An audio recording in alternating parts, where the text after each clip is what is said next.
Students, आज हम पढ़ेंगे ब्रांचेस ऑफ बायोलॉजी के बारे में। सबसे पहले हम देख लेते हैं बायोलॉजी क्या है। बायोलॉजी जो है वो साइंस की वो ब्रांच है जिसमें हम लिविंग ऑर्गेनिज्म को यानी कि जानदार जो हैं उनकी स्टडी करते हैं।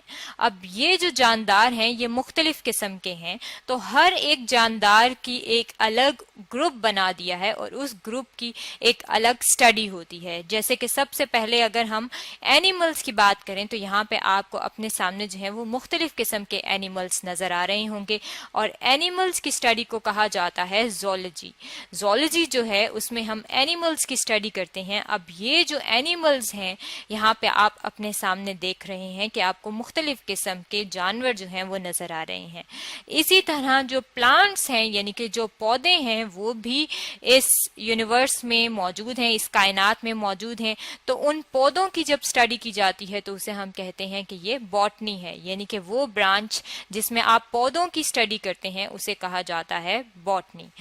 एक और जो ब्रांच है बायोलॉजी की उसे कहा जाता है माइक्रोबायोलॉजी। माइक्रोबायोलॉजी क्या है? माइक्रो का जो वर्ड है इसमें माइक्रो का मतलब होता है स्मॉल, यानी कि ये वो ऑर्गेनिज्म हैं जो हमें आम आंख से नजर नहीं आते क्योंकि ये बहुत छोटे होते हैं, लेकिन ये इस वर्ल्ड में, इस दुनिया में मौजूद हैं। यानी कि बहुत सारे आपने देखा होगा, कभी फ्लू हो जाता है, आपको बीमारी कोई हो जाती है तो वो क्या है, वो बेसिकली माइक्रो ऑर्गेनिज्म की वजह से होता है और वो माइक्रो ऑर्गेनिज्म आपको नजर नहीं आता लेकिन आपके अंदर वो बीमारी फैला देता है। अब उन माइक्रो ऑर्गेनिज्म की स्टडी को क्या कहा जाता है? माइक्रोबायोलॉजी कहा जाता है। अब अगर हम सबसे पहले जो है वो ज़ूलॉजी की बात कर लें, ज़ूलॉजी जिसमें हम एनिमल्स की स्टडी करते हैं, तो इसकी दो कैटेगरीज हैं, यानी कि इसको हमने आगे से दो हिस्सों में तकसीम कर दिया है। एक को हम कहते हैं वर्टिब्रेट्स और दूसरे को हम कहते हैं इनवर्टिब्रेट्स। वर्टिब्रेट्स जो हैं ये वो एनिमल्स होते हैं जिनके अंदर रीढ़ की हड्डी मौजूद होती है। रीढ़ की हड्डी को कहा जाता है वर्टिब्रल कॉलम। अब जिनके अंदर रीढ़ की हड्डी मौजूद होगी उन्हें हम कहेंगे कि ये वर्टिब्रेट्स हैं, और जिनके अंदर रीढ़ की हड्डी मौजूद नहीं होगी उन्हें हम कहते हैं कि ये इनवर्टिब्रेट्स हैं। यहाँ पे अगर आप अपने सामने देखें तो यहाँ पे आपको क्या चीज नजर आ रही है? ये आपको बटरफ्लाई नजर आ रही है। अब ये जो बटरफ्लाई है ये एक इनवर्टिब्रेट है क्योंकि इसके अंदर रीढ़ की हड्डी मौजूद नहीं है। यहाँ पे आपको एक फ्लाई नजर आ रही है, यहाँ पे आप देख सकते हैं ये क्या है? ये भी एक इनवर्टिब्रेट है। इसके अलावा यहाँ पे आप देख सकते हैं आपको स्पाइडर नजर आ रही है और ये स्पाइडर क्या है? ये भी एक इनवर्टिब्रेट है। इसके अलावा यहाँ पे आपको स्नेल नजर आ रहा है और ये स्नेल क्या है? ये भी एक इनवर्टिब्रेट है। इसके अलावा जो बाकी चीजें जानवर आपको नजर आ रहे हैं जिसमें फिश शामिल है, मंकी शामिल है, टाइगर शामिल है, आउल शामिल है, फ्रॉग शामिल है, इन सब के अंदर रीढ़ की हड्डी मौजूद होती है, इसलिए हम इन्हें कहते हैं कि ये क्या है? ये वर्टिब्रेट्स हैं। अब अगर हम इन एनिमल्स की खसूसियात की बात करें तो जो एनिमल्स होते हैं वो आप देख सकते हैं कि वो चल सकते हैं, वो इधर उधर घूम सकते हैं, यानी कि वो लोकोमोशन कर सकते हैं। अब ये जो जितने भी जानवर हैं ये अपनी खुराक खुद तैयार नहीं करते, यानी कि किसी और चीज पे डिपेंड करते हैं, इन्हसार करते हैं खुराक हासिल करने के लिए। इस तरह के जो ऑर्गेनिज्म होते हैं जो खुद खुराक तैयार नहीं करते और किसी दूसरे पे डिपेंड करते हैं उन्हें कहा जाता है हेट्रोट्रॉफ। यानी कि अगर आप एनिमल की ही बात करें तो बकरी जो है वो घास खाती है। अब इसका मतलब है कि बकरी क्या है? बकरी जो कि एक वर्टिब्रेट है और एक एनिमल है, वो अपनी खुराक खुद तैयार नहीं कर रही, इसलिए हम उसे कहेंगे कि ये हेट्रोट्रॉफ है। अब अगर हम बॉटनी की बात कर लें, बॉटनी जिसको हमने कहा था कि हम इसमें प्लांट्स की स्टडी करते हैं, तो बॉटनी जो है उसकी आगे से दो शाखें हैं, यानी कि उसको हमने दो हिस्सों में तकसीम किया गया है। जितने भी प्लांट्स हैं उनमें से एक जो कैटेगरी है उसे कहा जाता है ब्रायोफाइट्स और जो दूसरे हैं उन्हें कहा जाता है ट्रैकियोफाइट्स। ये दोनों जो प्लांट्स हैं ये आपने देखे होंगे। ब्रायोफाइट की अगर हम बात करें तो इन्हें कहा जाता है लोअर प्लांट्स। अक्सर आपने देखा होगा कि जो मॉइस्ट यानी कि नमी वाली जगह होती हैं, वहां पे दीवार अगर है कहीं पे उस पे मॉइस्चर आया हुआ है तो आपको एक मैट की तरह का इस तरह का स्ट्रक्चर नजर आएगा। ये जो मैट की तरह का स्ट्रक्चर है, ये छोटे छोटे जो ग्रीन आपको नजर आ रहा है, ये बेसिकली प्लांट्स हैं और ये जो प्लांट्स हैं इन्हें हम कहते हैं ब्रायोफाइट्स। अब जो दूसरे प्लांट्स हैं उन्हें कहा जाता है ट्रैकियोफाइट्स। ट्रैकियोफाइट्स जो हैं ये वो प्लांट्स हैं जो कि हायर प्लांट्स होते हैं, यानी कि जो दरख्त आपको नजर आते हैं, जो आप गार्डन में प्लांट्स लगाते हैं, वो क्या है, वो ट्रैकियोफाइट हैं। अब इन दोनों के अंदर जो डिफरेंस है वो क्या है, वो वेस्कुलर सिस्टम का है। वेस्कुलर सिस्टम क्या है, प्लांट्स के अंदर एक सिस्टम मौजूद होता है जिसे कहा जाता है वेस्कुलर सिस्टम, और ये सिस्टम क्या करता है, ये पानी और खुराक यानी कि वाटर और फूड जो है उसे पौधे के अंदर एक जगह से दूसरी जगह लेके जाता है।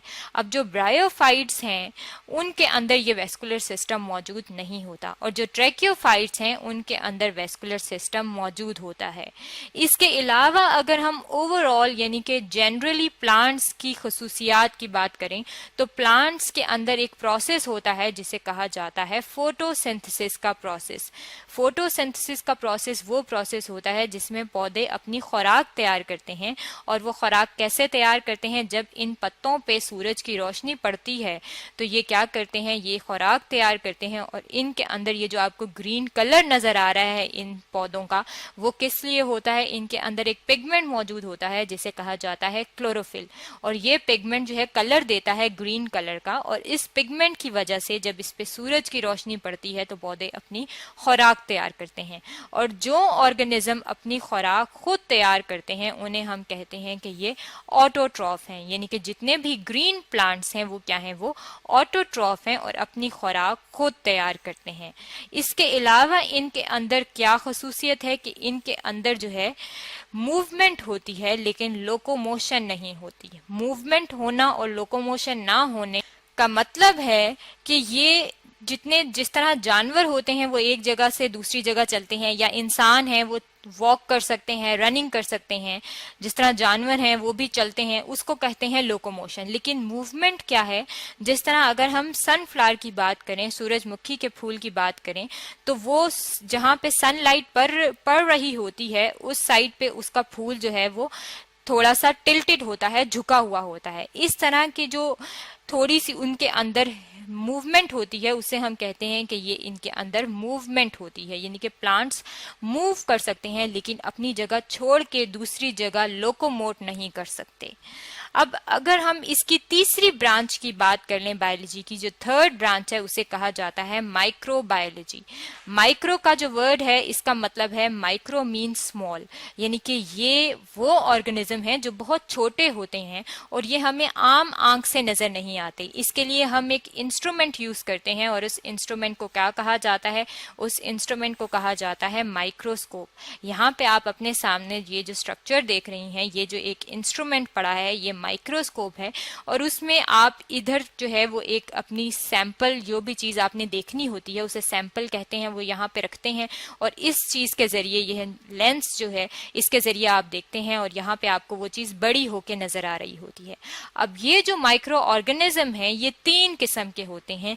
एक को हम कहते हैं वायरसेस, यहाँ पे आप देख सकते हैं ये आपको वायरस की शक्ल नजर आ रही है, और ये वायरसेस क्या है, ये बीमारियां फैलाते हैं। यानी कि अगर हम बात करें एड्स की, तो एड्स एक बीमारी है जो कि वायरस की वजह से होती है, और वायरस क्या है, एक माइक्रो ऑर्गेनिज्म है, यानी कि आम आंख से आपको वो नजर नहीं आएगा और ये जो है इसकी वजह से ये बीमारी फैल जाती है।